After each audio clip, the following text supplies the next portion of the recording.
Yo guys, welcome to this elder fiction. Today we are gonna see, what if Naruto fell in love with Shikamaru? Part 1. Huge shout out to Longing Paradise for this story. If you end up liking this video, please consider subscribe, so without further ado, let's get into the video. For when Shikamaru would marry, he hoped that his wife would be perfectly average. Average looks, average intelligence, average personality. Anything else would simply be too troublesome to deal with. Shikamaru always knew he would marry eventually. Not because he trusted in his charm or his looks, and certainly not because he was a romantic at heart. The answer was a more logical, a more boring one. It was written with black ink on white paper. Actually, he'd never seen it, but he knew that the Sunday Ami's and his father's signatures were written under the text that stated that he, Shikamaru, would marry a certain girl. He was never told his fiance's name. Shikamaru always knew it would happen, since his parents had never kept it secret from him. In some ways, he thought, it was a much better option than suddenly being told by the time he was 17. If it had been that way, he probably would have had dreams and expectations for his future, which would have been crushed by the sudden revelation that his life had been planned all along. This way however, Shikamaru always knew what to expect and accepted his future marriage like the fact that he was going to die. It was what it was and there was no way to stop what would happen from happening. Therefore, there was no use in spending energy brooding over it when he didn't have the power to change the outcome anyway. He was 6 when he was, as usual, lounging with Choji on the roof of the Akimichi estate, him watching the clouds, the other boy eating a bag of chips. Shikamaru had always gotten along with Choji. They knew each other for as long as he could remember, since their fathers were very close friends and visited each other frequently.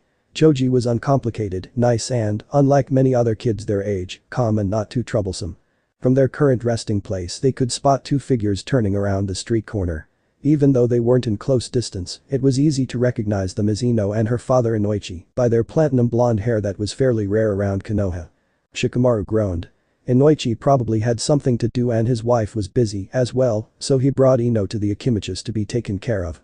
It wasn't unusual for their parents to entrust their children to each other. Great. Get ready for her to talk your ear off. Another groan.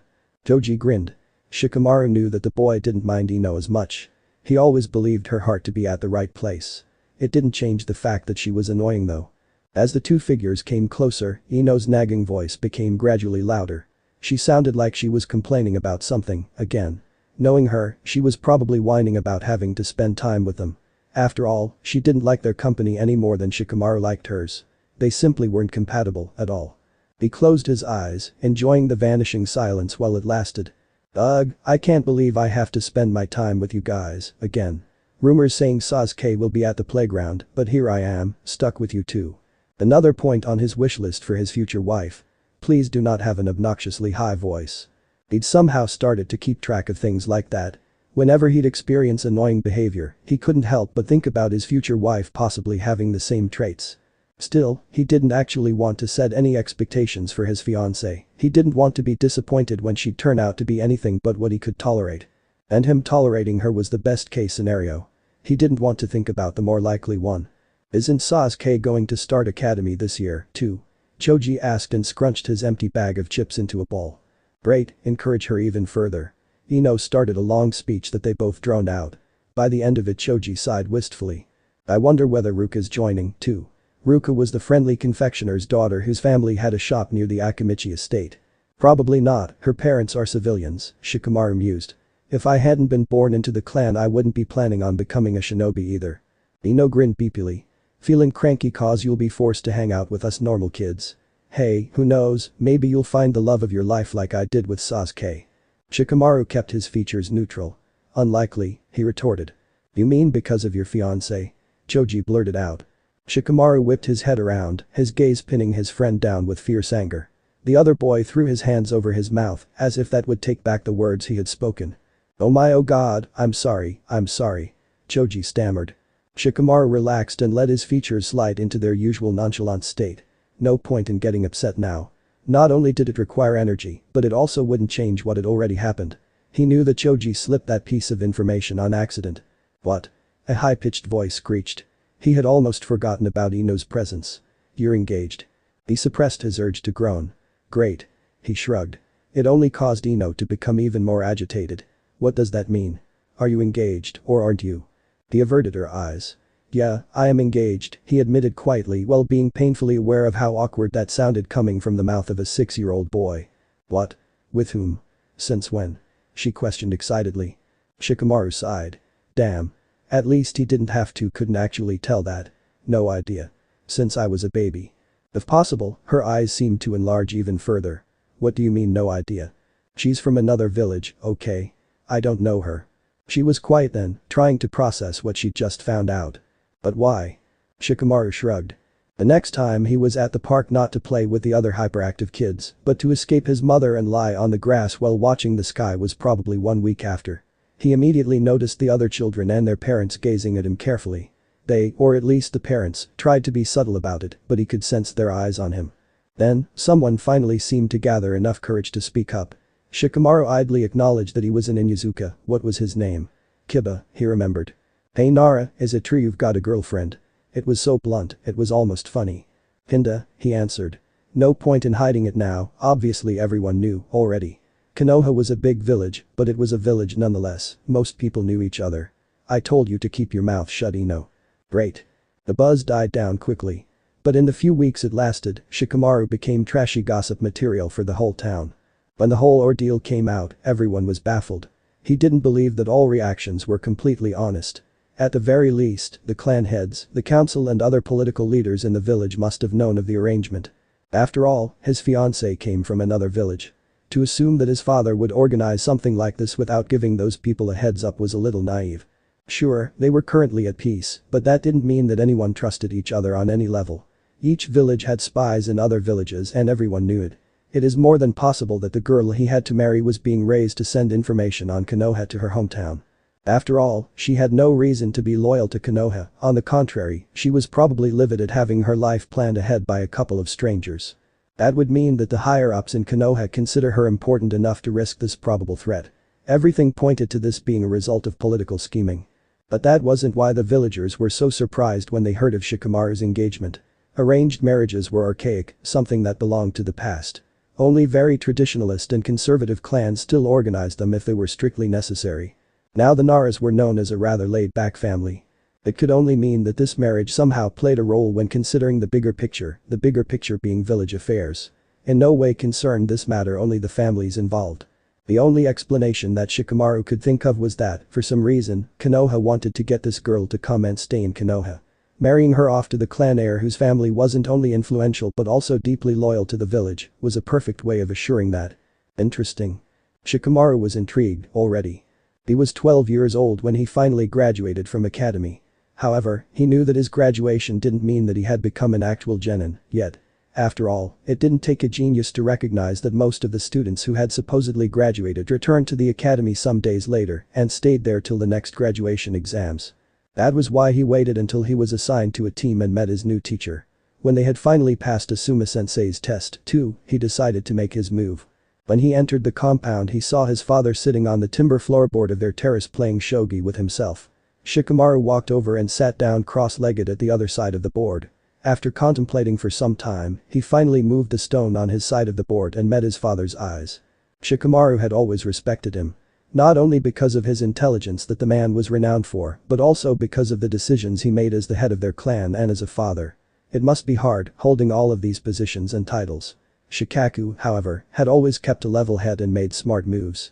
Shikamaru was thankful that his father had never pressured him by reminding him of his duties as the future clan head. The man had not even spoken to him about Shikamaru holding back at the academy and keeping his grades intentionally low, although the young Nara knew that his father knew what game his son was playing. In return, Shikamaru had tried to be a good son. Sure, he was lazy and nonchalant, but he knew that his father didn't care whether people thought he was dumb as long as he wasn't. The Naras weren't a flashy family. No dramatic backstory, no Kakashi case. The only trait that each member of their family possessed was their cleverness. But it was good the way it was. He'd rather not be known in the whole country for his abilities. The less his enemies knew about him, the better. He didn't want to gloat, he wanted to survive. He knew that his father felt the same way. As long as his son was actually able to defend himself in a fight, Shikaku didn't care whether his son put up an act and pretended to be a good-for-nothing slacker. Shikamaru knew that he was living up to his father's standards. Not once had he whined, rebelled or acted childishly and accepted even the arranged marriage without protest. Never had he been a particularly difficult child to handle. The day he wanted to reap some fruits of the seeds of his endurance. So? Shikaku finally broke the long silence. I passed. Subtle pride shone in his father's features as he smiled gently. Asuma. His father finally made his move on the shogi board. Time has passed quickly, the man noted in a rarely melancholic tone. Shikamaru nodded. I'm 12 already. Only 5 more years. His father's head shot up, his face mirroring the surprise he felt. It was the first time for Shikamaru to actively bring that topic up. His father was still gazing at him, silently asking what his son's intentions were. Finally, Shikamaru moved his own player on the board and looked up to meet his father's gaze. I think I deserve to know. Shikaku sighed, as if having hoped to evade this conversation. You know that it's a secret, and even if I wanted to tell you all about it, I'm not allowed to. I won't speak to anyone about it, Shikamaru countered. I don't know, son. His father sighed again. It didn't take long for the news of your engagement to spread around town, and I was the target of questioning glances for quite some time. There. That word was out. Engagement. Shikamaru hated it. I couldn't control your best friend's son blurting it out, only so that your other best friend's daughter could spread the news, although I told her to keep it secret. His father beeped a brow, visibly holding himself back from commenting on how much of a smartass his son was being. Another sigh, another move on the shogi board. I cannot tell you everything, not even much. But that what I can tell you, you mustn't tell anyone, not even your mother. I trust you, Shikamaru. The younger Nara nodded, feeling responsibility laying itself on his shoulders. I promise. After contemplating for some time, Shikamaru moved another stone. Why? He had to know. Why did someone even arrange a marriage? What was the reason behind all of this? His father carefully gazed at the board, seemingly thinking about his next move. But Shikamaru knew that the older man thought about how to word his answer so that he'd avoid lying while not giving too much information away. Finally, he took a breath and spoke up. Her parents were from Konoha. They used to be very important and strong shinobi. Interesting. So the girl he always thought to be a foreigner actually had her roots in Konoha. However, the night the Kyuubi attacked, they passed away. After that, there was a big discussion as to what should happen to their daughter. She had become an orphan and she didn't have any other relatives in Konoha. He immediately sensed that something was off. Why was there a big discussion as to what should happen to a random orphan? Many children had lost their parents that day, his fiancée was only one of many. What made her special? We knew she had distant relatives in Yuzu, and the Sandaime believed that it would be the best for her to grow up with them. However, the council was against sending her away. They wanted for her to become a Konoha shinobi. His father sighed again, as if only thinking about those discussions exhausted him. So we compromised. The council would agree on sending her away if she was going to return and become a Konoha citizen. Shikamaru understood. So marrying her to a Konoha citizen is only a means to tie her to the village. His father nodded. Yes, that was how the idea of the marriage came up. As the council wanted her to become a kunoichi, they wanted her future husband to be of a ninja clan. For the happiness of both husband and wife, the Sandaime wanted the boy to be around the same age as the girl. So at least she was his age. He saved the additional piece of information for later evaluation. But these criteria, the number of candidates had shrunk to a handful. Understandably though, everyone was reluctant about arranging the future of their children. The Inyazukas, for example, backed out immediately. Then the Hokage came to me in private and asked for you to carry the burden of this messy situation. And I relented. It made sense. The Naras were an influential clan and deeply loyal to Konoha and the Hokage. They constantly made decisions that were beneficial for many people and not solely for them. Considering the prerequisites, he was the best choice for this affair.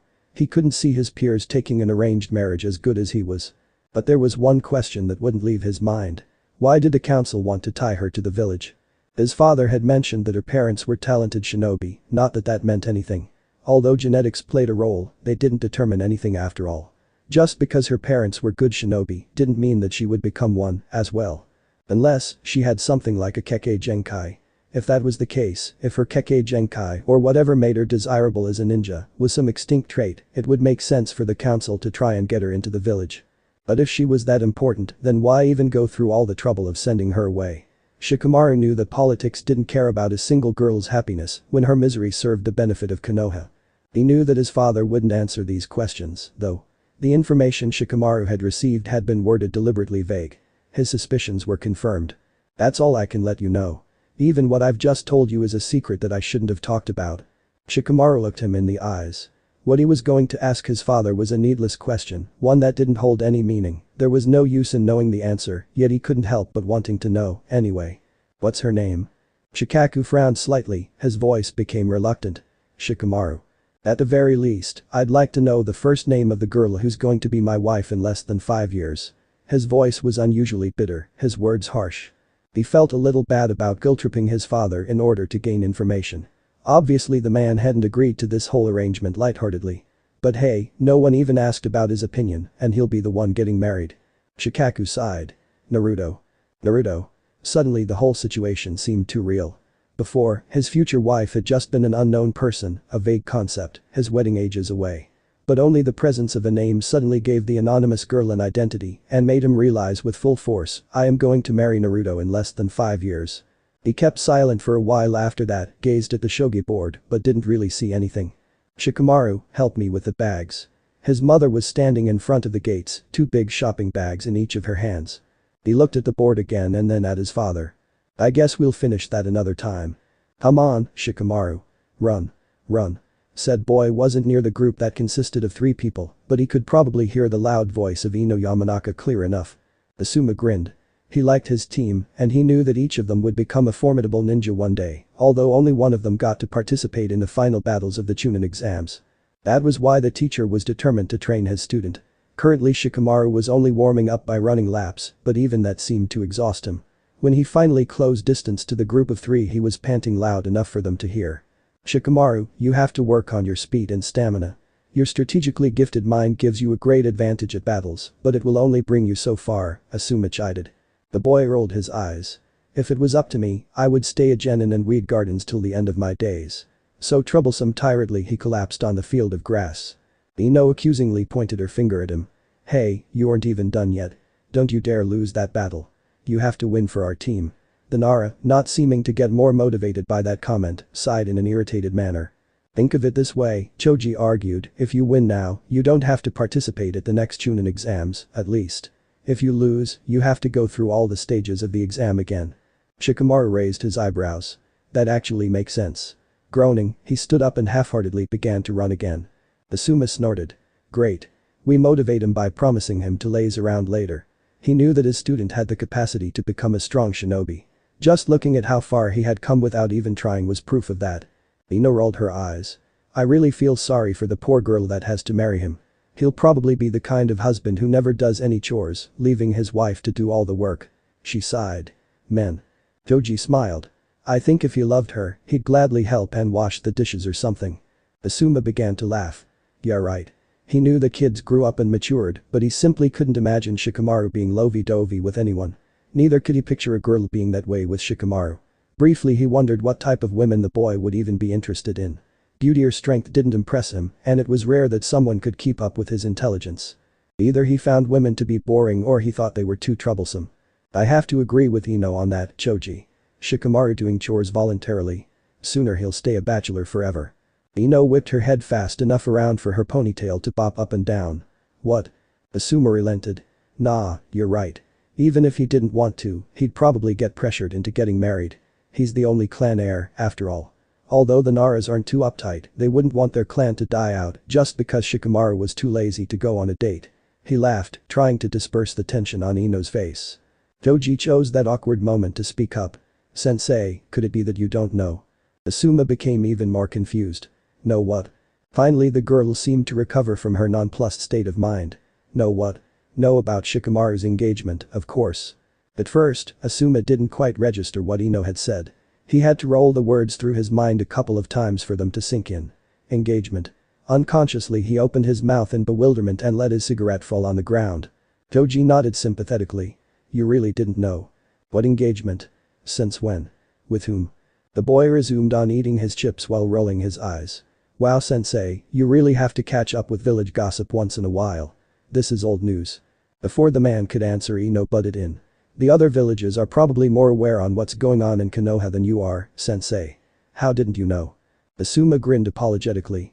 You haven't answered my questions though.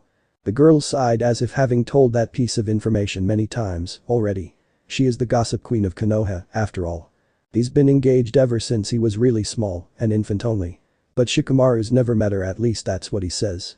Apparently, all he knows is that his fiancée lives in another village. Asuma was silent upon hearing that, his mind busy with pondering questions. He watched Shikamaru tiredly run his laps. Who would have thought that the Naras had agreed on arranging a marriage? If he had expected anything like that, it would have been from a strictly traditionalistic clan like the Hyugas. What was the reason behind all of this? And why did the fiancé come from another village? He briefly entertained the thought of asking Ino, but it was obvious that she didn't know much, or else he would have heard all about it by now. His musings were interrupted when Shikamaru finally arrived and exhaustedly collapsed on the grass for a second time that day. He closed his eyes and panted loud enough for them to hear.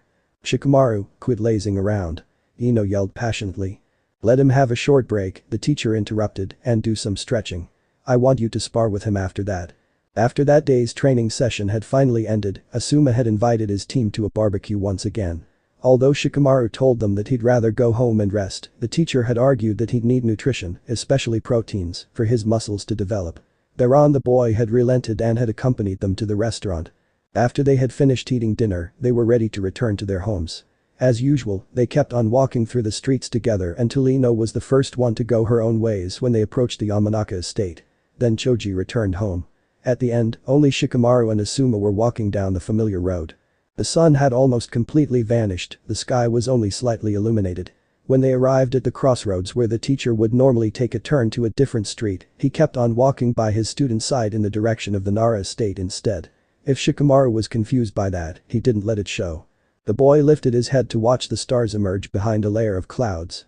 "What is it, Asuma-sensei?" Shikamaru's eyes didn't stray from the night sky. "You've been like that ever since I've finished running laps, overthinking and letting me train more on my own than you usually would." Asuma should have learned by now to stop getting surprised by Shikamaru's awareness. But not even he had noticed that he wasn't acting the way he normally would. "I'm surprised that you only found out now. I had gradually developed the notion that everyone in Konoha knew."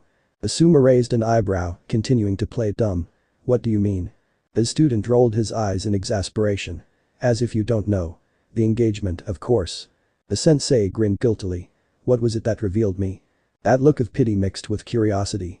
Shikamaru finally turned to meet his eyes. "I have seen it more times than I care to remember. It wasn't a mistake on your part, I just have a lot of experience." Asuma's grin slowly faded from his face. "How are you dealing with it?" Shikamaru knitted his brows. "You're the first one to ask that." He shrugged. My parents and I, don't usually speak about it like we all silently agreed on ignoring the elephant in the room." The teacher felt sympathy for the boy. But his original question had been unanswered. "And? How do you deal with it?" Inara sighed. "Usually I don't. I try not to think about it." Feeling that the boy wasn't finished yet, Asuma remained silent. "But lately it's been on my mind. Especially at the beginning of the Chunin exams." He chuckled. It was a bitter sound. "I was so paranoid that she might be under the participants." Dottie let out a tired sigh. "She's not even here and she's already managed to rile me up."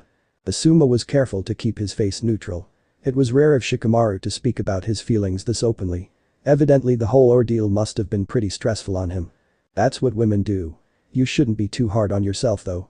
Anyone would react the same. No, they'd be hysterical if they were in your shoes." The boy didn't seem convinced. "It hasn't always been this way. Before, I was always able to shut it out, but nowadays." He gulped and took a deep breath. After a moment of silence he spoke up again. "I always have to think of how much time there's left until the marriage." Asuma felt sorry for his student. No matter how mature Shikamaru was, it was obvious that the burdens of his future were lying heavily on him. He felt a stab of guilt at having thought that the boy led a relatively easy life. An influential family, his position as the clan heir, his easygoing father and fact that he had hit the genetic lottery on the intelligence department, all of this didn't equilibrate the responsibility that he had to take at such a young age. "I simply feel as if I'm not ready to get married. And I can't see myself at a different place 5 years from now." So the wedding was going to take place when he was only 17 years old. They both halted in their tracks when they noticed that they had arrived at the Nara estate. Asuma turned around to look Shikamaru in the eyes and placed a hand on his student's shoulder. "I won't tell you to relax or stop taking it too serious, Shikamaru. It's not my place to do so. What you're carrying is a burden, and that's why it is completely fine to be frustrated at times. But you shouldn't allow your worries to take over your life." The boy's smile was faint. "You should rest. I'll meet you tomorrow at the same training ground at 1 p.m. Be glad I'm letting you sleep in," he teased lightheartedly. "Thanks, sensei." After that talk with Asuma-sensei, Shikamaru tried to see things in a more relaxed way. It was funny that he, of all people, had to be told to be more easygoing. In retrospect, he couldn't believe how he'd allowed himself to get so riled up. It had been out of character. So for some time he tried to forget about it. After all, he still had a battle with the troublesome Suna girl to fight. But as if life hadn't been difficult enough until then, some idiots actually went and decided to attack Konoha. So when he stood in front of 8 Odo-nins, playing bait and trying to stall them, knowing full well that there was no way he could beat them with his depleted chakra reserves, he suddenly remembered again. Then he became irritated about having spent so much time worrying over this stupid marriage that wasn't even going to happen. Even now during the last minutes of his life he thought about it. Although he told himself to let it go, to avoid spending even more time on this crap he couldn't help himself. That marriage had been an idiotic concept to begin with, the plan completely faulted. It had always been very likely that he'd die before even turning 17. His heritage had not only determined his wife, but also his job. Before he'd even been born it had been clear that he was going to become a shinobi, which wasn't an exactly safe profession. Shikamaru asked himself whether the responsible people had ever thought of a backup plan in case this would happen, whether one of the other ninjas his age would be forced into marrying Naruto, or if he'll decide to blow this whole thing off after all. His thoughts were interrupted by the sounds of someone jumping down the tree standing behind him. He believed he was going to get killed when he saw that it was Asuma-sensei who had been hiding between the leaves. The man defeated the enemy effortlessly. His teacher was amazing, beating a group of foreign ninjas up without breaking a sweat. But because he was too tired to care he resolved to exhaustedly collapsing to the ground. I guess that wedding still stands, Naruto. Although his state of engagement hadn't changed that day, many other things in Konoha did. The Hokage was killed by his own student, a man who had been a Nukenin for some time. Although the Kazekage had died as well, Shikamaru couldn't bring up any sympathy towards the citizens of the wind. But Konoha had to move on. Soon Tsunade, another one of Sandaimi's students, hopefully one that wasn't quite as psychopathic as some others, became the Gondaime. Shikamaru attended too many funerals and helped to repair the damage that had been afflicted to buildings and infrastructure. When they had finally begun to hope that they could recover, Sasuke Uchiha, the boy from Team 7, betrayed Konoha by leaving the village in order to gain power that Orochimaru, the very man who had attacked their home, had been promising him. It wasn't like Shikamaru had ever cared all that much about him, on the contrary, he disliked the Uchiha ever since their academy days. But it was discouraging to experience a fellow Konoha shinobi, someone who was supposed to be a comrade, turn his back on them. But Shikamaru dealt with it and moved on. He learned not to dwell, every day could be his last. It was a month after his 16th birthday when the Hokage called him to her office. When Shikamaru stepped into the room he noticed that Tsunade was alone, no Shizune, no council, not even the Anbu was present. He knew that they wouldn't be talking about mission assignments. He suppressed the urge to gulp anxiously when her cold eyes pierced into his. For some odd reason she liked to make others nervous. "Shikamaru," she greeted. "You know that there are documents in this village that only a limited number of people have access to, the Hokage being one of them." Confused, he nodded. What was the purpose of that statement? Do you know what happens to those documents after the Hokage dies? Not understanding her point, he believed her question to be rhetorical at first. But after a moment of silence he realized that Tsunade was actually expecting an answer and cleared his throat to respond. "I suppose the successor gains access to this material." The woman nodded approvingly. "That's right. It took me some time to work myself through these endless amounts of insensate crap, but I've found something that you may find interesting." Shikamaru knitted his brows. He could think of only one topic that'd fit into this bizarre situation. "You're alluding to the engagement." After all this time it was catching up with him again. The Gondaime nodded. Then she pulled out a brown, weathered folder that had been lying underneath a staple of paper. "You want to see them?" Whether he wanted to see them? He was pretty sure that there wouldn't be much of any use in there. Shikamaru was stuck in an unwanted engagement and no amount of information would change that. But in the end his curiosity got the best out of him. Wordlessly he approached her desk and accepted the folder. In it there was a sheet of paper. The edges had slightly yellowed in the past 16 years, but were undamaged otherwise. He began to read through the long text, finished it and read it again. At the bottom end there stood his father's and the Sandaime signature, just like he imagined it all those years ago. Weird how you could decide over another human being's future by the flick of your pen. Ultimately this document traded people. It was just another time he wondered whether their villages were as civilized as they prided themselves to be. Although here he read the whole thing again, he didn't gain much new information from the text since it had been worded in a pretty vague way. There was just one thing. Uzumaki. It was her last name. Naruto Uzumaki. He repeated it a few times in his head, trying to picture the person with this unusual name. Soon he became irritated like it mattered what her full name was.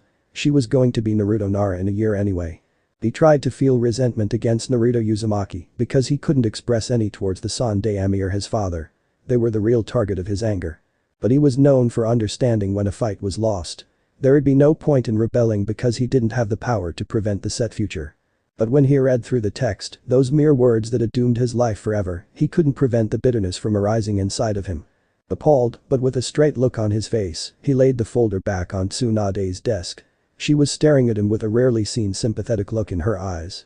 You're probably trying to ignore that part of your future, but it's a hard-edged truth that it's going to happen in less than a year. Her voice was soft, yet firm. I want to suggest something to you. Think about this on your own and don't let yourself be influenced by other people. Considering the situation, you have every right to be selfish. Shikamaru remained silent and waited for her to continue. We could ask Naruto Uzumaki to come to Konoha sooner than originally planned. He didn't understand. Why would Tsunade think that he'd marry this foreign girl any earlier than he had to? If it was up to him, he'd enjoy every minute of freedom until it was torn away from him. However, his face must have mirrored his confusion. Not in order to marry. Just for you to get used to each other. I know I'm not offering much, but it's everything I have. Maybe it'd be easier on both of you if you'd get acquainted to each other instead of jumping into marriage life headfirst. Shikamaru nodded stiffly. His mind was blank. Can I visit you at the end of the week to give you my answer? 5 days had passed and he still wasn't any closer to making a decision. His intuitive reaction to the Hokage's proposal was no. Hell, no. Shikamaru wanted to put not only the marriage, but everything that concerned Naruto Uzumaki off for as long as possible. However, he begrudgingly admitted that Tsunade had a point. If he stalled the whole matter, his fiancée would eventually appear on their wedding day. He'd have to live in the same house with her, share a room and even sleep in the same bed. Her, a stranger. Shikamaru shuddered. Of course, it would still be awkward if she came to Konoha earlier than that. But at least they'd have some time to get to know each other so that the transition to marriage would be a little smoother. Shikamaru groaned. God damn it. Logically, the latter option was the right one, but his gut was rebelling at the notion of having to meet Naruto in such a short time. But Inara always went with the smart decision. With an air of finality he realized that although he wanted to rebel with every fiber of his body, his brain had already decided. Still he waited until the end of the week to tell Tsunade about his decision. When the day arrived, he felt absolutely miserable. In answer to the Hokage's questioning glance he spoke while trying to avoid her eyes, knowing the vast outcome of these words. I'd like to take you up on your offer. She nodded. I'll get in contact with Naruto Uzumaki. Of course, she has to agree on this, too. I'll let you know as soon as I get an answer. While Shikamaru was making his way to return home from the Hokage Tower, he couldn't help but hope for Naruto to decline Tsunade's offer. Just because he'd made the strategically best decision didn't mean that he was happy with it. When he arrived at their estate, he forwent entering the house in favor of climbing straight on the roof. He needed to think. Shikamaru didn't notice how time flew by and was surprised when he heard his mother yelling his name at the top of her lungs to call him down for dinner. Reluctantly, he stood up from where he'd been lying and watching the cloudy sky to return the dining room. He decided not to tell his parents or anyone else about Tsunade's offer and the decision that he had made. After all, his fiancée could still decline and there'd be no use in informing anyone if this whole thing was going to be blasted off. The sound of knocking on the door interrupted his thoughts. Are you expecting anyone? His mother asked into the round. When both he and his father shook their heads she stood up and left the room, leaving Shikamaru with Shikaku's heavy gaze resting on him. Is there something troubling you, son? Shikamaru avoided the man's eyes. He knew that he was behaving suspiciously, but he feared that Shikaku's piercing stare would tear every single secret out of him. So he tried to evade the question. What makes you think that? He was sure that his father knew what game he was playing, but maybe he'd managed to stall long enough for his mother to return. You're even more pensive than usual, the older Nara supplied. Shikamaru didn't comment on the man's words. He'd rather not lie to his father, but he also wanted to keep his thought to himself. Shikaku sighed. Alright. But don't forget that I'm here if you need anything. That was what made the son finally look up, grateful that they were dropping the subject. Thank you. I know. It took 3 days for the Hokage to finally call him to her office again. 3 agonizing days he was constantly lost in his thoughts, paranoid about Tsunade sending for him any moment. When an eagle circled around him in the sky and signaled that the Hokage was calling for him, he finally relaxed the muscles he'd been constricting. Finally he'd receive an answer, something that would change the current situation. An eternity seemed to have passed in his eyes, although a 3 days wait was actually very little time. After all, the message had to arrive at Yuzu, and then an answer had to be sent back to Konoha. It could only mean that his fiancée hadn't thought about Tsunade's offer for too long. Unlike him, she hadn't spent a week rolling the idea through his head, looking at it from all sides, and weighing the pros and cons for a countless amount of times. So more of a gut instinct type of person. Great. Their first incompatibility. Maybe he'd find out more when he arrived at the Hokage Tower. Luckily, he wasn't required to wait and could enter Tsunade's office right away. When he opened her door, she looked up from the documents she'd been reading. "Ah, Shikamaru. Sit down." Her voice was soft, and he could almost taste the pity it was laced with. He was experienced in detecting it all too good. Regardless, he closed the door behind him and sat down at the other end of the desk. "I have received an answer." She paused and kept on staring at him for a short while, which annoyed him to no end. This was not the time for being dramatic. Finally she resumed. "Naruto agrees to our offer. She asks when it would be the most convenient for you and your family." Shikamaru exhaled. It was done. The decision had been made. "I'll ask my parents tonight. Can I come to inform you tomorrow?" She nodded. "I'll be expecting you." He stood up. He needed to get away from here and spend some time with himself and think this all through. Just as he attempted to leave, Tsunade spoke up again. "Wait, there's something I have for you." She began to search through her desk drawer. After a short while she pulled out an envelope and offered it to him. Questioningly, he raised one thin eyebrow. "It's from Naruto. She wants you to have it." Confused, he stared at the offending piece of paper. For him? Why would she write him, and what the hell would she have to say to him? He shoved these questions aside and decided to deal with them later. He felt overwhelmed with the news he'd received, and all he wanted was some peace. He took the envelope. Although it seemingly consisted of regular paper, it felt scratchy in his hands. Shikamaru knew that it were his hyper-hour nerve endings that were playing a trick on him. "Oh, I almost forgot," Tsunade muttered. She went through her drawer again and pulled out a square, little piece of paper. "There you go." Feeling curious, he grasped it and stared at the strange ink patterns that he failed to decipher. "It's a seal. You have to press it onto the letter and seep a little chakra into it. That's the only way to open the envelope. If you tried it with violence, it'd destroy itself." She grinned. "The seal is only compatible with Naruto's and your chakra. No one else can activate it." He nodded stoically, ignoring the questions that were swirling inside his head. When he exited the tower, he was careful to walk slowly. He didn't want to catch anyone's attention. He didn't want to walk into anyone he knew, he didn't to talk. The only thing he could focus on was the envelope that he'd hidden under his vest. With every step he took, he could feel it brushing against the thin fabric of his sweater. When he finally returned home, he checked whether his parents had arrived. Only some of his other relatives were strolling outside the estate. When he finally reached his room and released a breath he didn't know he was holding. Quickly he went to the shelf and pressed the letter and the seal between two books. It wasn't a good hiding place, but he'd return to it in a little while. Shikamaru just needed a little time. He'd walked into the forest just deep enough so he wouldn't meet anyone. Now he was lying on a thick branch of an old tree with a free view to the sky. His mind was full of problems waiting to be beepized and dissected. He sighed.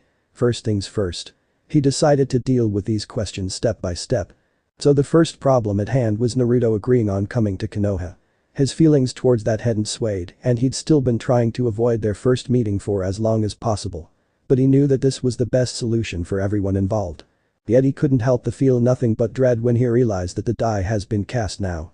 It was certain that his fiancée would come to Konoha even earlier than actually planned. Ignorance of her decision had plagued but also comforted him. It had given him room for hope. But now he'd have to talk with his parents about the whole matter, which he couldn't even delay any further since he'd told Tsunade that he'd inform her when Naruto should best arrive. It was a conversation he desperately wanted to avoid, but there was no helping it. Tonight, he'd speak to his parents about the Hokage's offer, his decision, Naruto's answer, and finally, her request. So the first problem had been dealt with. Moving on to the next. That letter. Confusion was a vast understatement of his feelings towards it.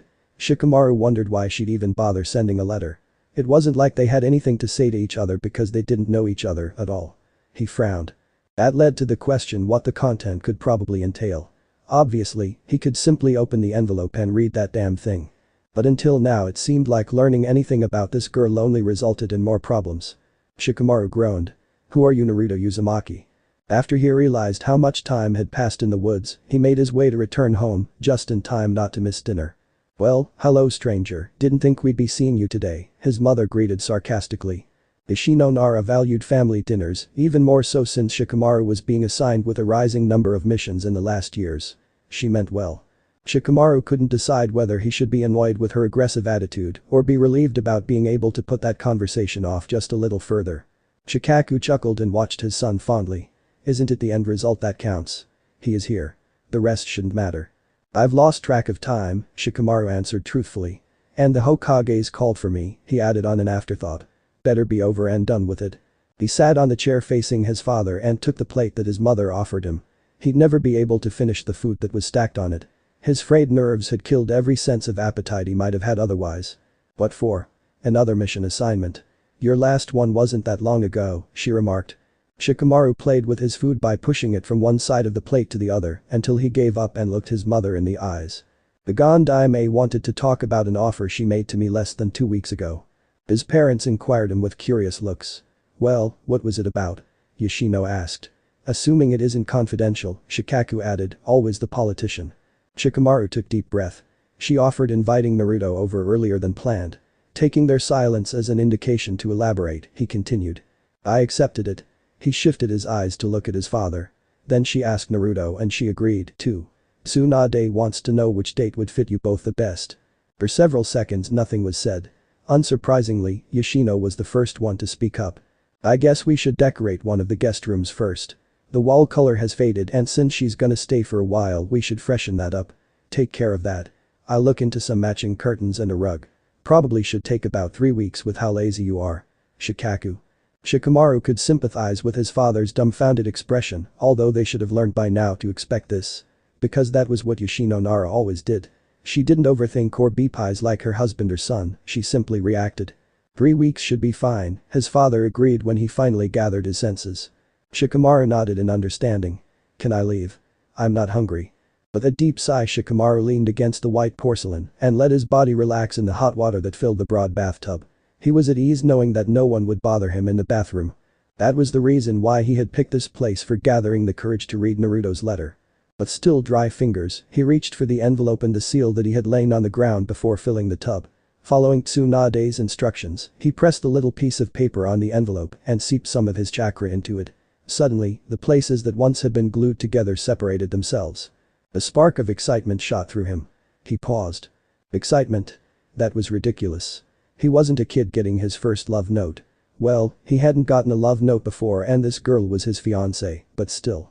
After taking a deep breath he let his fingers travel into the envelope and take out a neon orange sheet of paper. He stirred. Who the hell would use that kind of material? Years later, he wouldn't dare to admit that his hands were slightly shaking when he unfolded the sheet and began to read silently. Hey Shikamaru. I know what you're thinking now. Orange. Really? Why? It's the best color ever, that's why. That is, if this letter ever reaches you. I don't know whether Tsunade will want to give it to you. But in case someone tried to open it, and I know they will try, call it female intuition if you want to, I placed a seal on it. Reading other people's post is creepy, but not rare. So I wanted to be extra cautious. Anyway, I'm looking forward to coming to Konoha. I'd love to get out of Yuzu more often. Did you know I was from here? I'm wondering how much information you have on me since I don't have a lot on you. They made a huge fuss over keeping everything about you a huge secret. But I've gone off track again. I was saying that I'd like to see Konoha and I'm excited to meet you and your people. I'm not just saying that, I really am. I don't know, I just hope that you're not a prick. As for myself, I guess I'm alright. So weird, right? That we know almost nothing about each other. Anyway, that was the reason I wrote this. I thought if I had already established some sort of contact with you, you'd know what to expect. Because one thing that they did tell me about you was that you're pretty smart. Does this letter tell you anything about me, Shikamaru? Are you intelligent enough to deduct something about your fiancé through a mere couple lines? But there's also another reason for sending you this. Since I'm the one coming to Konohagakure, I thought it'd be appropriate to bring souvenirs with me. But knowing myself, I'll probably forget the gifts at home. So I thought, why not send it now? Have you noticed the patterns on the inside of the envelope? Shikamaru put the letter aside in order to grab the envelope. He had noticed a smear of ink at the inner corner before, but he had ignored it because the orange paper had been all he'd been able to focus on. With his curiosity piqued, he turned the envelope inside out to inspect the dried stain closely. On first glance, it was only that, an accidental bead of ink. But on close inspection he could spot patterns that twirled into each other, seemingly coincidental swirls having a purpose. A seal, he deduced. Even with having little to no knowledge on seals, Shikamaru was able to notice that the patterns were familiar.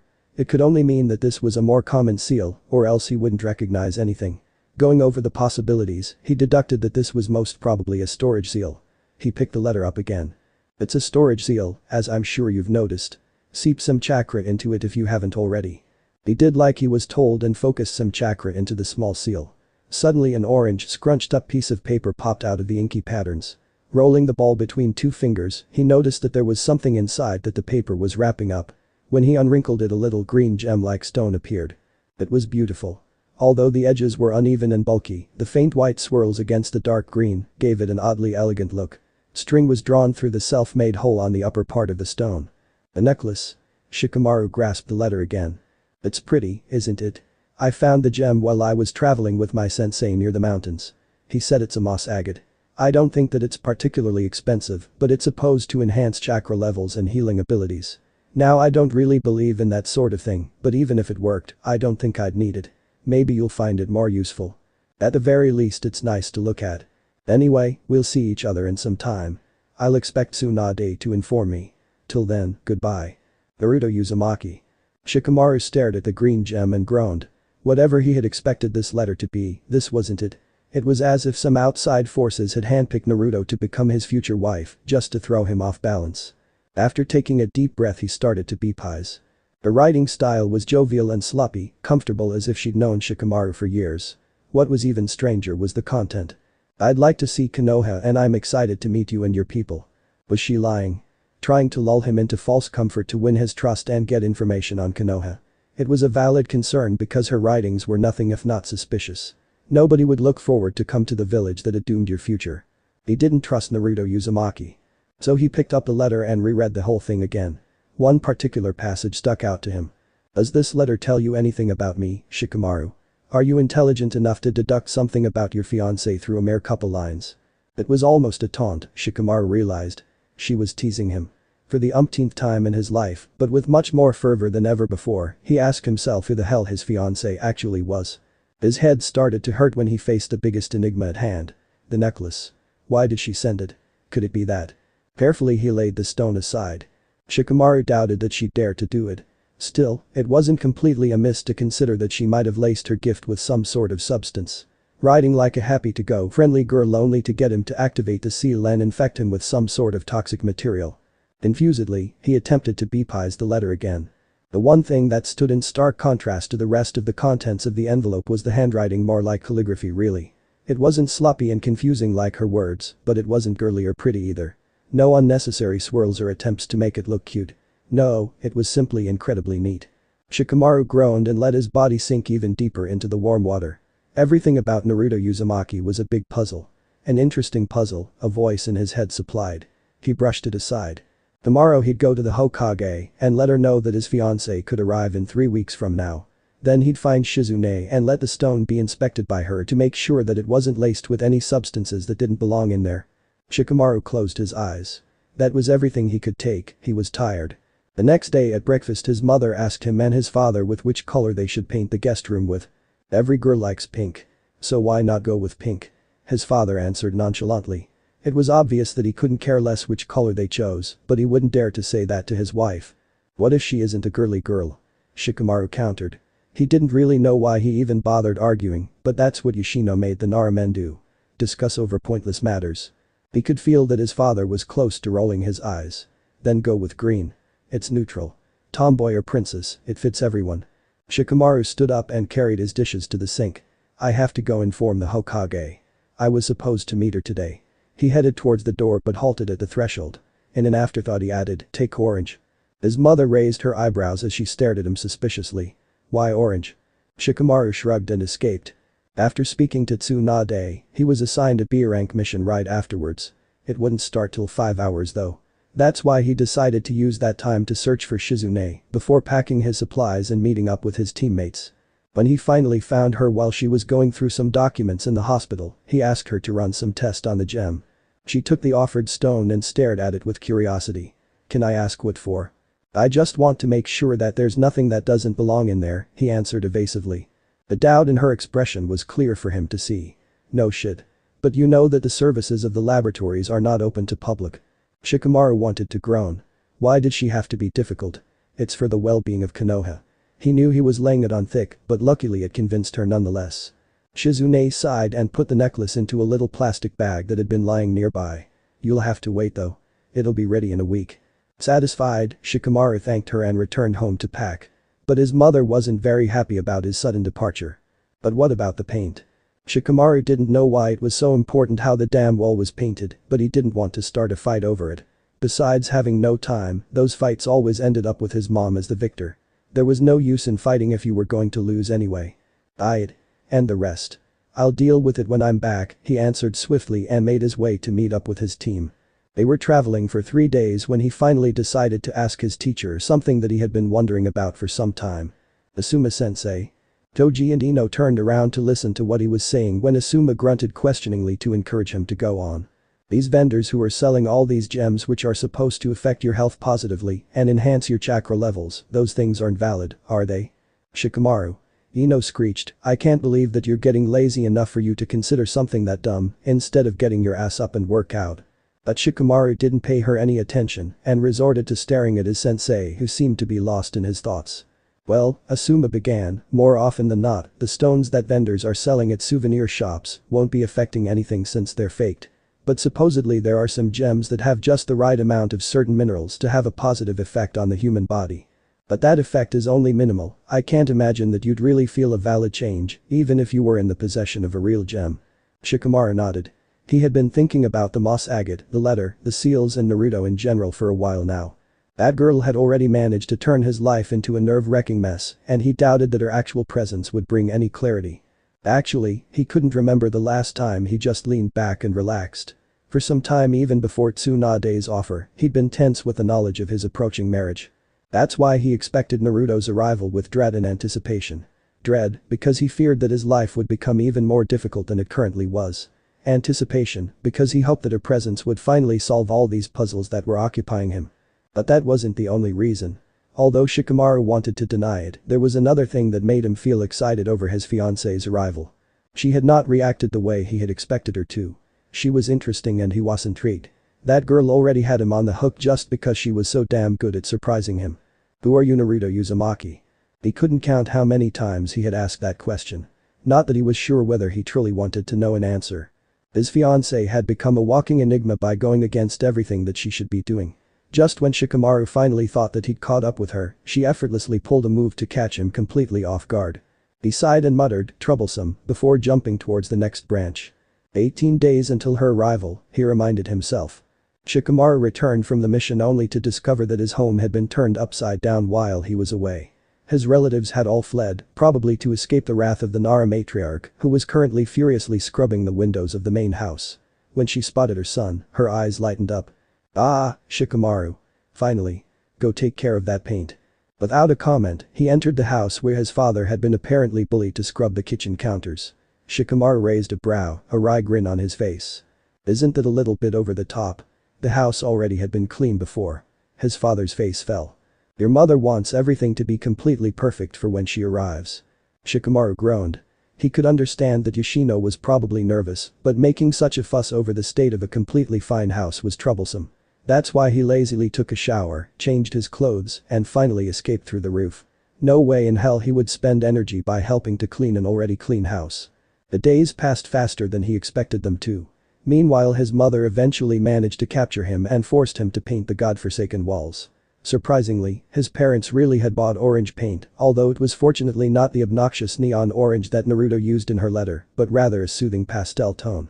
Somewhere along, his mom had bought new curtains, bed linen and furniture in general, which Shikamaru found completely unnecessary. When you're married you can bring them to your own house, was his mother's argument, and he shut up afterwards, as he really didn't want to talk about that topic any further than absolutely needed. Furthermore, he met Shizune to gain the results of the tests that had been run on Naruto's moss agate. No dangerous substances. Just a regular moss agate, had been her answer. She looked slightly annoyed as she had probably caught up to the fact that he was laying thick when he was claiming that examining the gem had been for the well-being of Konoha in the first place. Shikamaru hoped that it wouldn't come to bite him in the ass when he needed her the next time. Currently, he was lying with Choji on the Akimichi roof. You weren't going to ask anything about it? He inquired. Choji merely grinned. The last time we talked about it, things went havoc. The look on his face was amused. Shikamaru remembered all those years ago when he'd been sitting on the very same spot with his best friend and Ino had visited them not long after. It only lasted a day till the whole village knew about his engagement. Everybody already knows about her arrival anyway. It was true. This time, he tried to be even more secretive about his fiancée, but his mother was the one who didn't even bother keeping it to herself. Shikamaru knew that they were a hot gossip topic. Yes, Choji supplied everybody is talking about the future Nara matriarch. It will quiet down though. The Nara scrunched his eyebrows up. I doubt that. His friend looked surprised. Why do you think so? That girl, he paused, pondering how to word it, doesn't seem like someone that you stop talking about. She stands out from the rest of the crowd. How do you know that? He shrugged. Fortunately, Choji wasn't one to interrogate someone even if he got curious, as he had a healthy amount of respect for other people's privacy. If it wasn't that way, Shikamaru hadn't bothered telling him about his fiancée. You know her name is Naruto. Really? Strange. Yeah. Naruto Uzumaki. He wondered whether the people gossiping about her knew her name. She sent me this. He seized into his pants pocket, pulling the green gem necklace out and stretching it out towards Choji. His friend grasped and inspected it with sparkling eyes, while a smile was stretching out on his face. It's pretty. Shikamaru shrugged. The Akimichi heir turned to look him in the eyes. You should wear it. The Nara raised a brow, but Choji didn't relent. I think it's a nice gesture, the least you can do is wearing it. He gave the necklace back to Shikamaru again, who shrugged and put the gift back in his pants pocket. I might. In order to pick Naruto up on the day she would arrive, Shikamaru made some plans. Firstly, he traded doing some house chores for his mother's promise to keep the date of his fiancée's arrival a secret. Then, through some well-placed subtle comments, he gave Ino the impression that Naruto would appear a week later in Konoha than she actually would. That way, no one would bother him the day she would really come. He decided that it was the best decision to pick Naruto up at the gates by himself. To send someone else would be rude, and seeing as he's having to get along with her for the rest of his life, they should probably have a good start. Most definitely he didn't want to have his family with him while doing that, as he could practically envision them, his father subtly, his mother not so, gawking at her and watching their interaction, which would make everything much more uncomfortable. When the morning of her arrival had come, his mother was still buzzing around trying to perfect every last detail at the house. Shikamaru refrained from groaning when she found something that wasn't up to her standards again. Flowers. We forgot to put fresh flowers in the vase in her room. Shikamaru, quick, go to the Yamanaka shop and buy some. He wasn't in the mood to do anything since he'd already slept poorly the night before. It was extremely rare for him to not being able to rest, but it had been the day before his fiancée's arrival, which would make anyone nervous. Why me? He asked, not really wanting to know the answer, just looking for a way to stall. Well, his mother looked at him conspiratorially, you obviously know more about her than I do, looking at how you were aware of her favorite color and all. So you should know her favorite flowers, too, right? He sighed. His mother would never let that die down. He should have simply kept his mouth shut and let them paint the room pink or green or whatever. Although he really couldn't be bothered with going out now, he wanted to listen to Yoshino's lecture even less. So he went to the Yamanaka shop, where luckily Inoichi instead of his daughter was standing at the counter. Shikamaru greeted him and looked at the flowers. There were so many colors and shapes that it was starting to strain his eyes. Whom were the flowers for? The Yamanaka had asked. Suddenly he wished Ino would have taken his place, after all, at least she wouldn't notice when she was lied to, if you were good enough. However, this man was impossible to deceive. The girl. Shikamaru knew that Inoichi knew who he was talking about. The man hasn't been living under a rock, after all. The older man started at him pensively. Do you know the color she likes? Shikamaru shrugged. Orange. The bouquet shouldn't be orange though. He didn't care about decoration, but he was almost sure his mom would get a heart attack if he showed up with orange flowers for an orange room. Can you describe her to me? Character traits. Shikamaru could have rolled his eyes. He didn't even got to see the girl, for God's sake. So he had to make assumptions through the information he did have. After all, he didn't read that letter 100 times for nothing, and he had always been good in bepising others.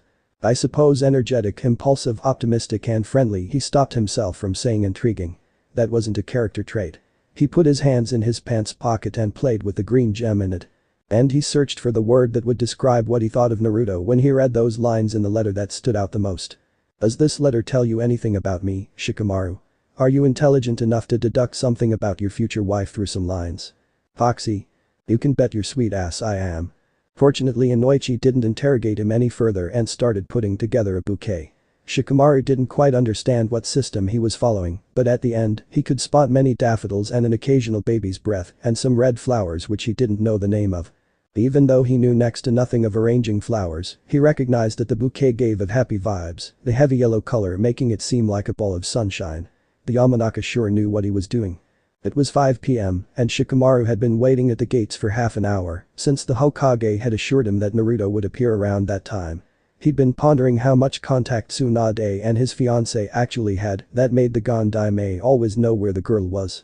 He repressed a groan and played with the moss agate in his pants pocket, rubbing the even surface and tracing the imperfect edges. It helped him think. Turning his head from the clouds, he gazed into the deep forest, waiting for Kiba, Hinata, Shino, or Kurenai-sensei to emerge. Tsunade had informed him that they were the ones with a mission to accompany Naruto. Then he picked up noise. Laughter and chattering that became louder and louder and made Shikamaru's heart beat quicker from excitement. He didn't scold himself for it. Not only because he was maybe going to meet the woman who he is going to spend the rest of his life with, which was a more than legitimate reason to be nervous, but also because he was too focused on the sounds. He rubbed the gem in his pocket feverishly. Shikamaru could hear them. Loud voices. One was Kiba's and the other the green stone was flipping fluently through his fingers, the other he didn't recognize. "I'm telling you, Hinata-chan. You have to visit me.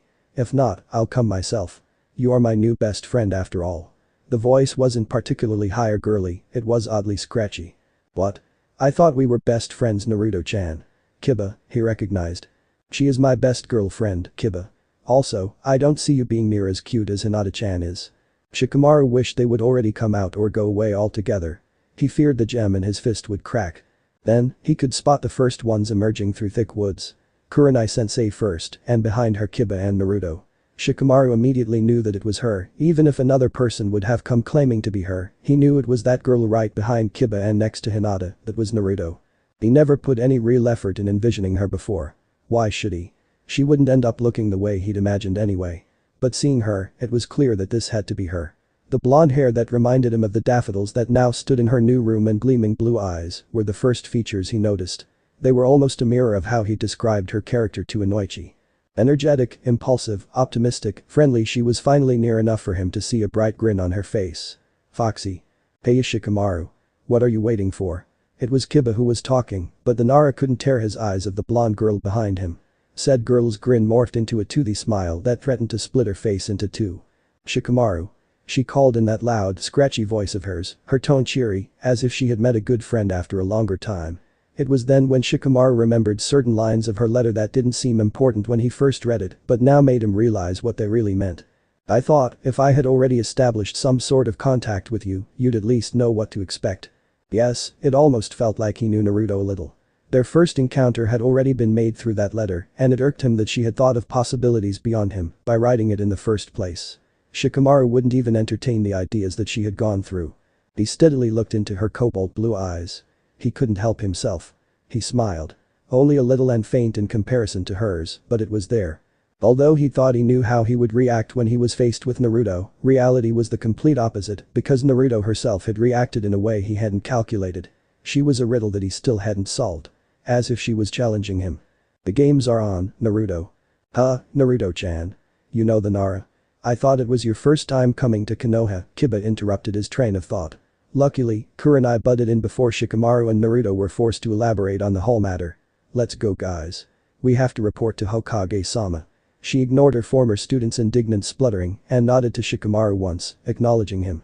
Apparently she had more information on her mission than her Chunins. Then she turned to Naruto, smiling friendly at her. "We'll see you in the village." Naruto's own smile didn't falter. "You bet we are. Especially you and me, Hinata-chan, we will see each other much more often." The Hyuga girl's features were shy but genuinely happy, and after nodding once, she followed her teammates in the direction of the Hokage tower. "So," the blonde girl turned to look at him, "it's only the two of us now." He beckoned his head, a rare grin on his face. "Let's go." "Just you wait, Naruto Uzumaki. There isn't a puzzle I haven't been able to crack." And I was like, "Grammy, calm down, I don't need escort or anything like that." Does she think I'm a wuss? Naruto's hands were raised, gesturing wildly. "But then she wrote me that I could forget ever getting out of Yuzu if not some of her own ninjas were supervising me. So, having no choice, I waited for them. I was a bit angry I guess, but then I saw Hinata-chan and you can't possibly be mean to her, can you?" Her face, which was conveying anger only seconds ago, morphed into expressions of empathy and adornment. She was someone that reacted instinctively. Not thinking too long about what she was going to say, she simply voiced it straightforwardly. That was what irked Shikamaru about her. Watching her face, he noticed that she simply displayed her emotions for everyone to see. Naruto didn't try to be mysterious or broody. So how could she be so interesting when she didn't even try to be a riddle in the first place? Tired from pondering too much, he leaned his head back and watched the ceiling. Currently, he, his parents and Naruto were sitting on the sofas in the living room, where a simple "how was your journey" wasn't answered by a quick fine, but rather with a long, adventure-filled tale. Shikamaru turned to watch his mother. Ishino and Naruto were the ones leading the conversation, as they were the more talkative people in the room. His mother looked like she had cracked the jackpot. Shikamaru knew that she was incredibly relieved about how Naruto turned out to be, as she had been fretting over that topic since some time now. Although Yoshino emphasized that the only thing she prayed for concerning her daughter-in-law was her hopefully not being a lazy ass like certain other individuals, it was obvious that she was glad about how Naruto presented herself. Till now, she seemed friendly, honest, active, and funny, which only helped to put her into his parents' good books. Not that Naruto was planning that. Her straightforwardness shouldn't allow her to try to act differently in order to make others like her. Naruto-chan, his mother called in an unusually sweet tone, "You must be exhausted from your trip. Why don't you let me show you your room so that you can get a shower while I make the last preparations for food?" The girl's eyes went huge in the prospect of food as she stood up to follow Yoshino in the direction of her new room, their voices getting lower as they retreated but still loud enough for the men to hear.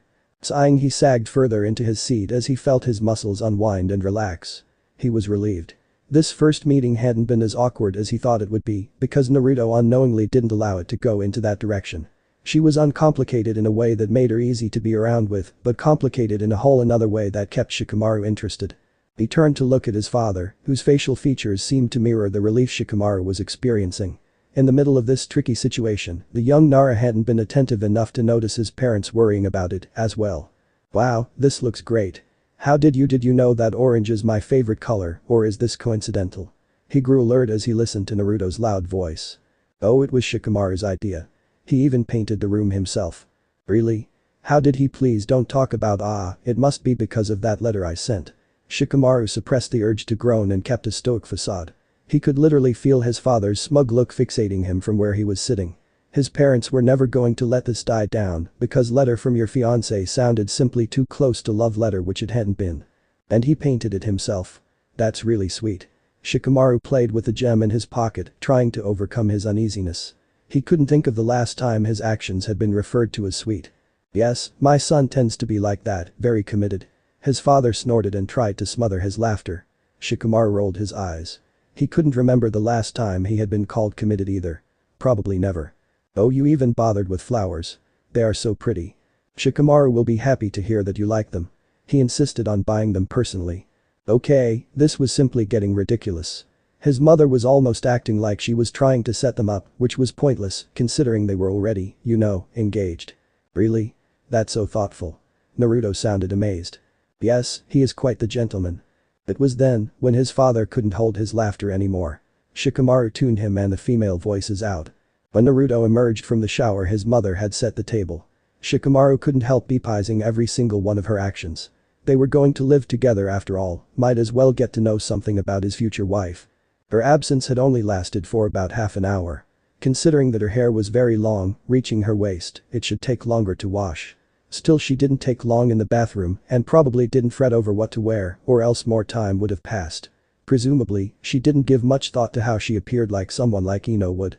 The rest of her appearance only confirmed that. No makeup, no jewelry, and no unnecessary complicated clothing. Instead, she seemed like a more practically oriented person. When she had arrived, the clothes she wore weren't aiming to set a fashion statement, but rather to travel and, if necessary, fight efficiently.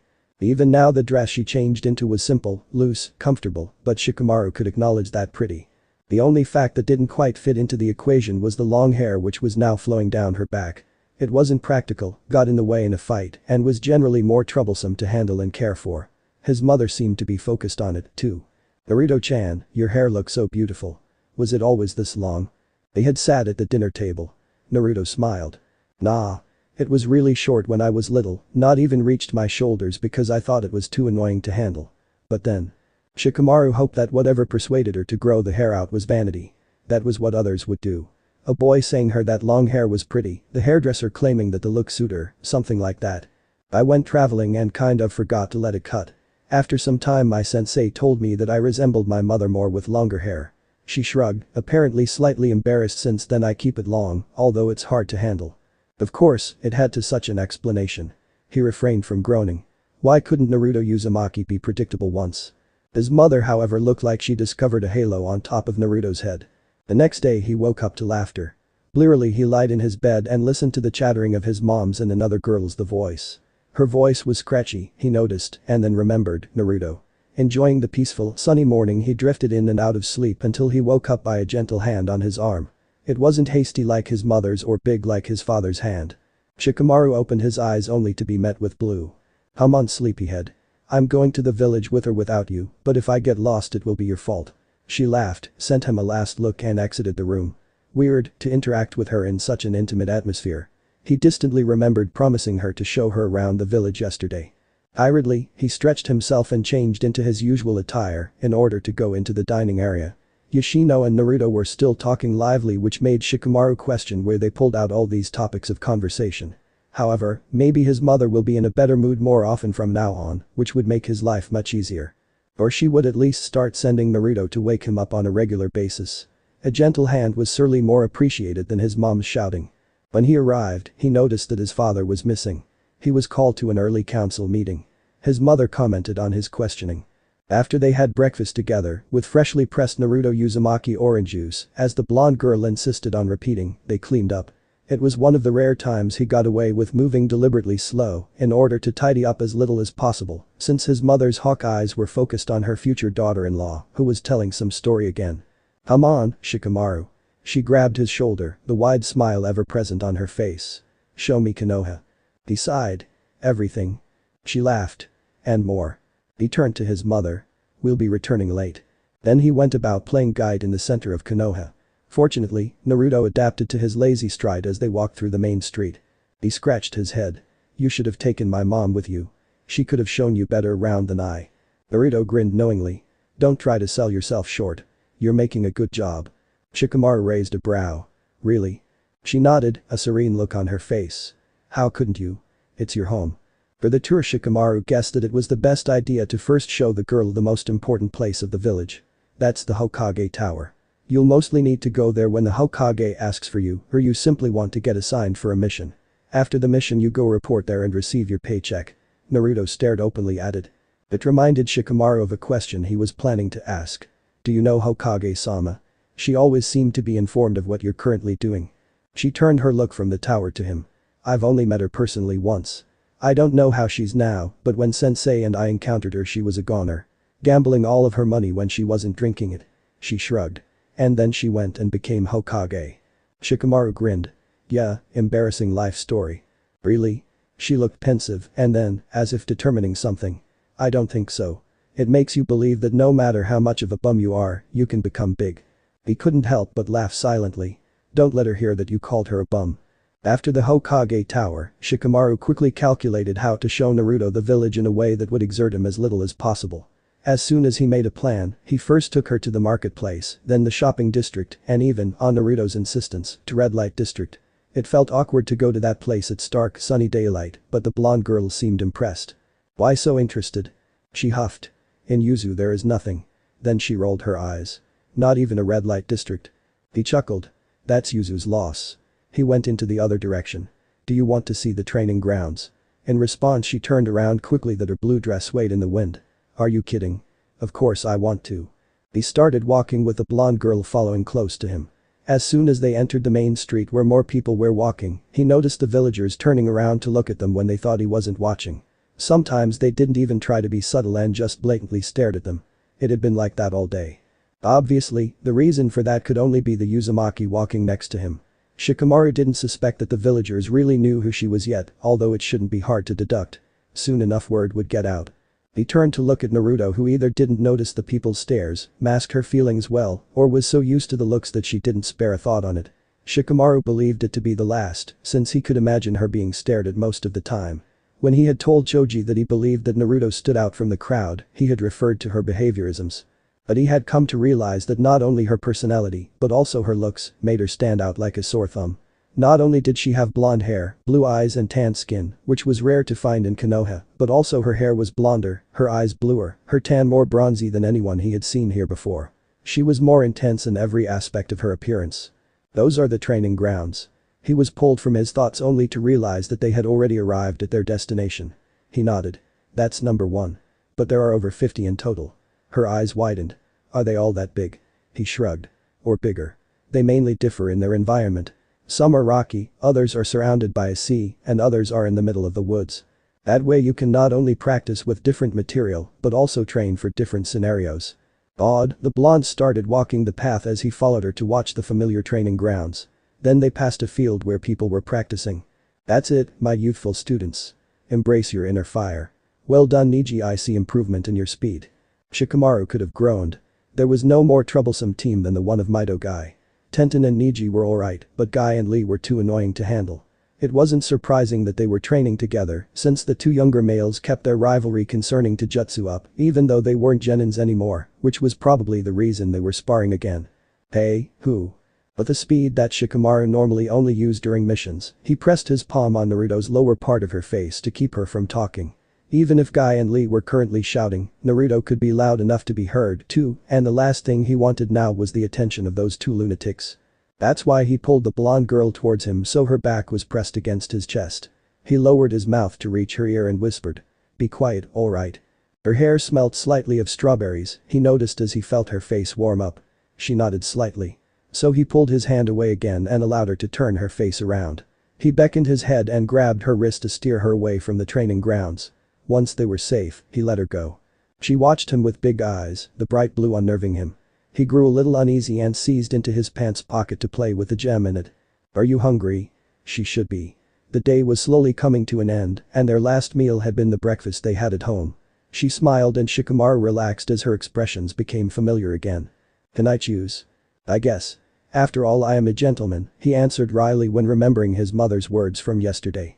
She laughed loudly. Did you really insist on buying the flowers personally? He shrugged, grin never fading. Insist is a strong word. They ended up in a place called Ramen Ichiraku.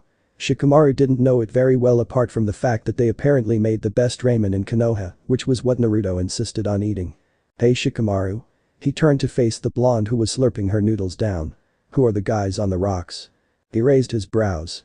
It's the Hokage monument. The faces are those of the Hokages. The one on the left is the Shodaime, next to him is the Nidaime, Sandaime, Yondaime, and at the very right is the Gondaime. Her eyes widened and fixated him. Can we go there? You mean on top of it? She nodded vigorously. He stood up, stretched himself and paid the bill. Then hurry up. That's how they eventually ended up on the monument. It had been a good idea, after all, he thought, as he finally laid down to watch the vanishing clouds. Naruto sat next to him, looking odd in front of the scenery that she was faced with. Shikamaru could understand her reaction, as you could see the whole village from the spot that was currently wrapped in orange light that shone from the sinking sun. And? He inquired what's better. Konoha or Yuzu? She snorted. Is that a joke? Rolling her eyes, she tore her gaze from the scenery to face him. Konoha, of course. He raised his brows. You never were in Yuzu, were you? She didn't let him answer. Of course you weren't, I would have seen you, because Yuzu is just so damn small. She sighed exasperatedly. Do you know anything about it? He shook his head. Not really. Which isn't really surprising. Her tone sounded slightly bitter. She scrunched up her brows. The old people in Yuzu sometimes tell how it used to be such a cool ninja village and everything, but now she exhaled, preparing for a story. Things apparently went downhill in the ninja war. Many other countries were scared of the Uzumaki clan, those who basically run the village. She shrugged, turning away from him. I think because of the clan's traits and the fuinjutsu, you know. We were good at it. But the others weren't. They still aren't. That's why they're scared. It was the first time Shikamaru could spot anger, no, fury in her face. We the clan weren't many to begin with, and after they were killed, it didn't take long to rough the whole village up. She lay down next to him, eyes fixed on the darkening sky. After that, the village never really recovered. There are no ninjas or anything, just a couple of people living together I guess.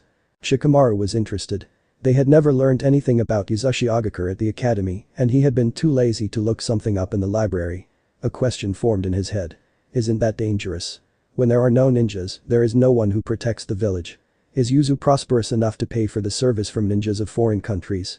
She snorted. Prosperous? Not near that. The people are mostly farmers and fishers, they have enough to live, but not much more. She seemed to sadden while speaking those words. We get protection through Konoha nins. Shikamaru was surprised. Konoha? She nodded, still not looking at him. Yes. Apparently, Konoha and Yuzu always had a friendly relationship, especially at the past. And he noticed a blush riding up her face as she embarrassedly scratched her head and sent him an unusually shy look. I am not the first Uzumaki girl to come here, and she shrugged, and, marry. He understood a little better now. Maybe the villages had close ties because women of the one influential clan in Yuzu were married to prestigious shinobi in Konoha. But something was missing in the equation. It was an enormous expenditure to assign ninjas the long-term mission to protect a village that doesn't even belong to the Land of Fire. However, he was hesitative of asking Naruto. He didn't quite trust her and he knew that she didn't trust him, neither. She wouldn't just spill every secret she has just because he asked nicely. Bottom line, she said after a longer silence, Yuzu is now more of a rundown place with nothing really happening there. The 2 years I got away to travel were the best of my life. Not because I hate my home, it's just she turned to look him in the eyes, holding his gaze. The people there. They are existing, not really living. No dreams, no aspirations, it make me crazy. Do you know what I mean? She didn't wait for an answer. But when I got out of there, I lived. I want to live, Shikamaru. There was a tint of desperation in her voice. But they won't let me out of there. Never. Only that one time with Uraya-sensei, and even then he kept a close eye on me, supervising me. Finally, realization hit him. That's why you came here without making a fuss. The alternative was staying there forever. She grinned apologetically. Oh, I made a fuss, especially when I was younger. It's not like they kept this whole, she gestured clumsily with her hands, arrangement a secret. I planned on walking away of Yuzu, I even tried it a couple of times. But even after I started training, she scrunched up her brows. Shikamaru predicted the content of the next words. Those ninjas weren't only there to protect Yuzu, but also to make sure that you didn't escape, right? She nodded. And they were strong bastards. And smart. Never lasted long till they found me. The uneasiness in Shikamaru grew. Something didn't add up. Why go such measures to prevent her from escaping? What made her so special to Konoha? Even if she was so strong, her strength couldn't be too overpowering, since she never managed to even get out of that village for a long time. The one thing that differentiated her from many others were probably her fuinjutsu skills. He didn't know how progressed she was in that area, but Naruto's words had suggested that her clan had a natural talent with it. Certainly it made her desirable, as seal masters were extremely rare, but so desirable enough to make such a fuss. Something didn't quite add up, but he leaved it be for now. He moved his hand to play with the gem in his pocket. And now? He asked carefully. Now I want to become a kunoichi. Then I have the possibility to get out, to get to choose between many possibilities. Not only for missions. I was promised that I wouldn't get guarded anymore if I kept my part of the deal. And they kept it, already. The moment I passed these gates, no one was following me around anymore. Shikamaru asked himself whether they would let her go off the leash so easily. Logically, they shouldn't, since there was no guarantee that Naruto would keep on fulfilling her part of the deal. The moment she was assigned a mission as a shinobi, she could decide to sneak off and never return again. Granted, that would make her to a Nukenin, but maybe she would consider her ultimate liberty worth that price. He groaned. So complicated. You couldn't just be average, could you? She watched him confusedly. All I wanted was a mediocre wife with average skills, average personality, and even average looks. You think I'm ugly? She shouted indignantly. No, he huffed, you didn't even have the decency to be that. You had to be beautiful, hadn't you? And she was beautiful, he realized. Even more so with the blush in her face that was getting redder as moments passed by, till she broke his gaze to watch the almost completely vanished sun. He turned his eyes into the same direction. Sometimes I think God's playing a little game with me, he sighed. That he sent you to mock me. To give me a lesson that I'm not as clever as I thought. She didn't make a motion. You're so weird, I don't get it. He stretched himself and tiredly stood up. Come on, it's late. We should get home. He stretched his arm out, hand inviting her to help her to stand up. She grasped it. The end. So how was this part? I hope you like it. And if you like it, share this part with your friends and like the video too.